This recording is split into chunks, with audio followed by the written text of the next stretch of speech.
السلام علیکم ورحمۃ اللہ وبرکاتہ۔ سلامتی ہو آپ سب پر۔ آج میں ان عالم، ان مولانا، ان محدث کے وشے میں بات کرنا چاہتا ہوں جو لوگوں کی تربیت تو کرتے ہیں، لیکن شاید مجھے لگتا ہے کہ اپنے آپ کو خود نہیں جھانک پاتے۔ میں کسی کی برائی نہیں کر رہا ہوں، اور نہ میں چاہتا ہوں ایسی بات کوئی سوشل میڈیا میں آپ لوگوں کے سامنے شیئر کروں، لیکن حالات جو ہے بولنی پڑ رہی ہے، بولنے کے لیے مجبور کر رہی ہے، یہ بات کہنا پڑ رہا ہے کہ یہ زمانہ لالچی ہے، یہ زمانہ اپنے مفاد کے لیے کچھ بھی کر سکتی ہے، یہ زمانہ اپنے فائدے کے لیے کہیں بھی لے کے جائے گی، آپ کو کچھ بھی کروائے گی۔ ایک ایگزامپل میں آپ سے شیئر کرتا ہوں۔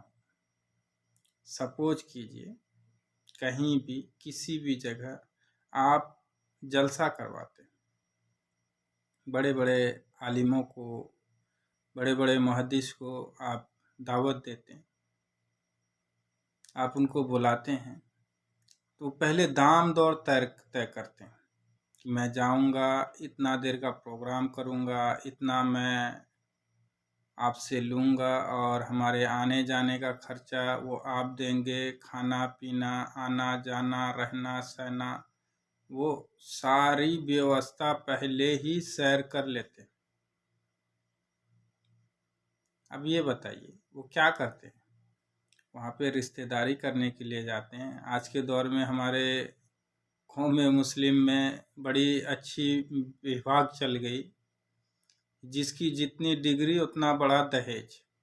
چلیے لوگ اس کو حلال سمجھتے ہیں، لے رہے ہیں، لیکن میرے خیال سے تو نہ تو یہ رسول اللہ صلی اللہ علیہ وسلم کی طریقہ ہے، نہ یہ تربیت ہے۔ اگر کوئی حلال سمجھتے ہیں تو لے، حلال سمجھ کے لے، لیکن میرے خیال سے حلال نہیں ہے اور جائز بھی نہیں ہے کسی کا دل دکھا کے لینا۔ اب اسی پرکار سے اسی کا اپوزٹ اب یہ عالم لوگ کر رہے ہیں۔ سپوز کیجیے آپ کسی بھی پروگرام میں ان کو انوائٹ کیجیے، ان کو بلائیے، وہ پہلے آپ سے کلیئر کریں گے، میں اتنا پیسے لوں گا، اتنا گھنٹہ بیان کروں گا، ہمارا آنے کا ٹکٹ ہوگا، فلائٹ کا ہوگا یا پھر ٹرین کا ہوگا، پھر وہاں سے آپ پک کرنے کے لیے ان کو اٹھائیے ایئرپورٹ یا ریلوے اسٹیشن سے، پھر ان کو وہاں پہ لے آ کے چھوڑیے، یعنی جو بھی آپ سکچم ہیں، فلائٹ یا ریلوے، بس جو بھی فیسلٹیز آپ دے سکتے ہیں، اسی حساب سے آپ ان سے ساری بات کیجیے۔ وہ اپنا ڈیمانڈ رکھیں گے، ڈیمانڈ رکھنے کے بعد آپ ان کی باتوں پر ایگری ہوں گے تو وہ آئیں گے۔ اب وہ آنے کے بعد کیا کرتے ہیں؟ اطیع اللہ اطیع رسول، اللہ اور اللہ کے رسول کی بات کرتے ہیں۔ اب یہ سوچئے اللہ اور اللہ کے رسول کی بات کرتے ہیں، لیکن وہ جو آتے ہیں تو کیا کرتے ہیں؟ اپنے آپ کو اس نے بیچا یا نہیں بیچا؟ مجھے ذرا آپ لوگ بتائیے گا، سوچ کے بتائیے گا۔ بیچا ہے تو یہ چیز بتائیے مجھے کہ کیا اللہ کی کوئی بھی حدیث یا اللہ کی کوئی بھی ذکر کرنا، یہ کیا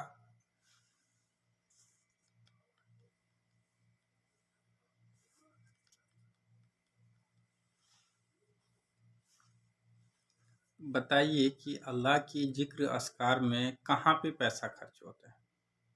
کسی بھی جگہ بتائیے، کوئی بھی جگہ نہیں ہے ایسا جہاں پیسے خرچ ہوتا ہو۔ اگر اللہ اس چیز کا چارج اگر اپنے امتی سے لے لیتا تو میرے خیال سے اللہ معاف کرے، جو کوئی فری میں اپنا وقت دینے کے لیے تیار نہیں ہے، وہ پیسے لگا کے کیسے وقت دیتا؟ سپوز کیجئے آپ کسی بھی مفتی کو بلاتے ہیں، اور بلانے کے بعد وہ اللہ اور اللہ کے رسول کی ہی بات کرتا ہے، لیکن سمسیا یہ آ جاتا ہے ان کی ڈیمانڈ کی، اور کوئی اس کے لیے انیجبل نہیں ہو، سپوز کیجئے کسی کو 20,000، کسی کو 30,000، 40,000، وہ جتنا بھی جس کا جتنا بڑا، وہ کہتے ہیں نا کہ جتنا بڑا لیول کا ہوگا اتنا بڑا لیول کا وہ ڈیمانڈ کریں گے۔ اب یہ بتائیے، یہ 30,000، 40,000، 20,000، 10,000 ہی مان لیجیے، مطلب اتنا نیچا تو کوئی ہے ہی نہیں جو 10,000 میں آئے گا۔ اب یہ بتائیے، وہ 10,000 روپیہ وہ کسی بھی مسجد یا مدرسے کے تعمیر کے لیے وہ جاتا ہے، مدرسے کی بیان مطلب مدرسے کے مطلب چندہ کے لیے وہ جاتا ہے، اور وہ خود ہی اتنا لے لیتا ہے۔ اب یہ بتائیے کہ اس نے کیا کیا؟ جتنا دین کی بات سمجھایا اس سے زیادہ تو نچوڑ کے اسی نے لے لیا۔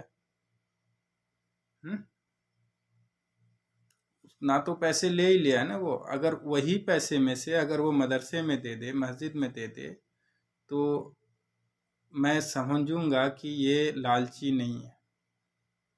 اسی لیے میں تھوڑی دیر پہلے کہا تھا، دنیا لالچی ہو چکی، بغیر فائدہ بغیر مفاد کا کوئی بھی آپ سے مطلب نہیں رکھے گا۔ یہی وجہ تھا میرا کہنے کا۔ اور دوسری چیز، قرآن ایک، حدیث ایک، اللہ ایک، رسول ایک، طریقہ ایک، لیکن کسی بھی عالم سے آپ ملیے، ایک ہی مسئلے کو آپ ان سے پوچھئے تو اس میں کچھ نہ کچھ اگر اور مگر لیکن لگا دے گا۔ یہ ایسے نہیں، وہ ویسے، وہ ویسے نہیں، یہ ایسے۔